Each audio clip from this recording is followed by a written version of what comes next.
So Luka finally got his revenge over the Dallas Mavericks. Well, sort of.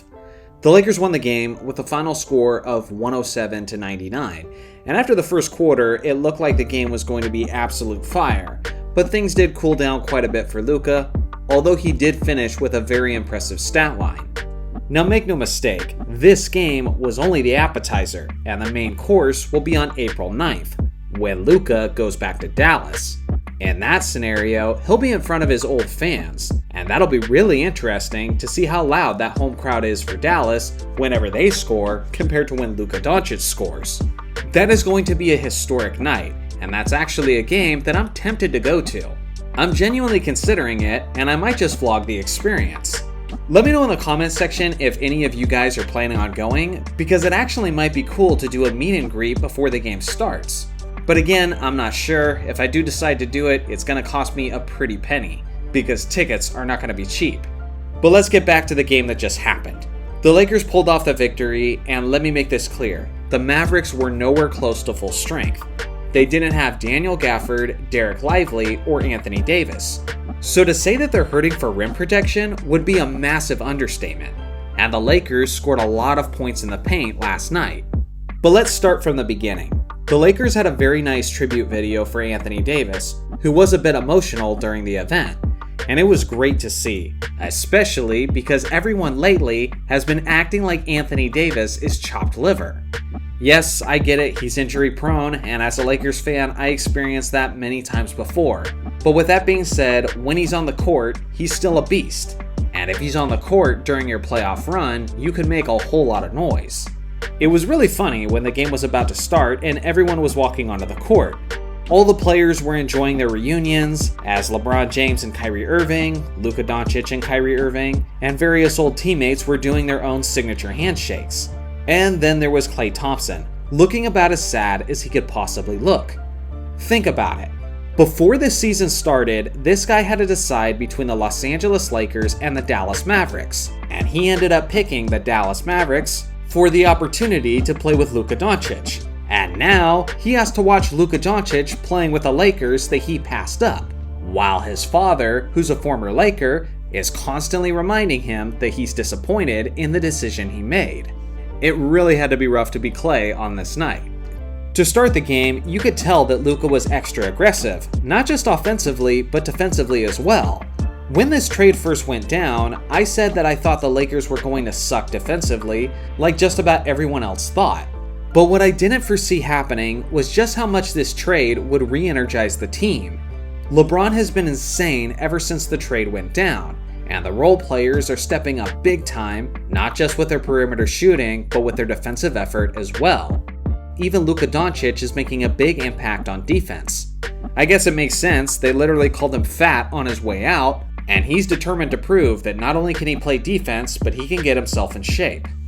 I will say, I was really disappointed with some of the terrible refereeing at points in this game. The technical foul that they gave Luka Doncic in the first quarter was really ridiculous.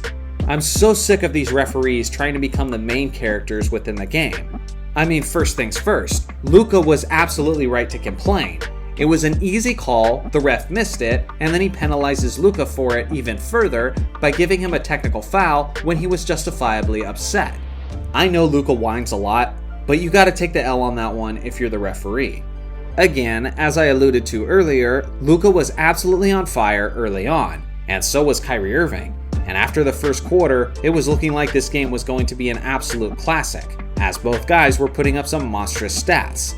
But they would cool off quite a bit as the game went on. During the first quarter timeout, Jason Kidd was talking about how they needed to shut down Luka. And I gotta say, that was one of the weirdest moments for me. And I can only imagine how Kidd felt in that moment, talking about the guy who was just leading their franchise and was an MVP candidate last year, who took them all the way to the NBA Finals, as the guy they're now trying to stop. Now, although he didn't explode offensively, you could see how Luka was controlling all aspects of the game throughout the first 3 quarters, and he nearly had a triple-double at the end of the first half. But as the Mavericks started to swarm him, you could see the other Lakers starting to step up, and I have to say, you have to give a ton of credit to LeBron James. Recently, he said he's been working on his catch and shoot ability since he's now playing with Luka, And it's been showing, as Luka has been setting him up, and LeBron has been punishing the defense time and time again as he's been hitting his open three-point shots. Genuinely, I'm super impressed with LeBron here, because as the old saying goes, you can't teach an old dog new tricks. But apparently, that isn't the case for LeBron, as he's now accepting a role as a more off-ball player in a way to complement Luka. And the truth is, it's working, and their two-man game has been beautiful in this process. As I mentioned, down the stretch, Luka was hardly present. But that's because Jason Kidd's plan succeeded, as they tried to take him out of the game, but as a result, the rest of the Lakers supporting cast made him pay for it. On the night, Luka had 19 points, 15 rebounds, 12 assists, 3 steals, and 2 blocks. He was only 6 of 17 from the field though, and he only made 1 of his 7 3-point attempts. It was an exciting night in Los Angeles, and I gotta say, for all the old school basketball fans who are constantly talking about the lack of rivalries and the lack of tenacity, Luka certainly has that, as he was chirping at the Mavericks bench time and time again, and some of those shots aimed in that direction might have been going to Nico Harrison, who certainly didn't have a good night in LA. I've said it once and I'll say it again. 2 of the best teammates of Kyrie Irving's career are LeBron James and Luka Doncic, and now they are both in Lakers jerseys. And he's looking at this Dallas Mavericks situation as they made one of the most shocking and debatably ridiculous trades in NBA history. And guess who has a player option at the end of this season? That's right, Kyrie freaking Irving. So yeah, maybe if he really appreciates those friends on the opposite end of the court, then he might just end up joining them, making a 3-headed monster. We'll have to wait and see. So how are you guys processing all of this? If you're a Lakers fan, do you think you guys are legit? And if you're a Mavericks fan, do you feel like your franchise will ever recover? And if you're a general basketball fan, who are you rooting for in this situation? I look forward to hearing your thoughts in the comment section below. Thanks for watching as always, make sure to like and subscribe for more basketball content, and I'll see you guys in the next video.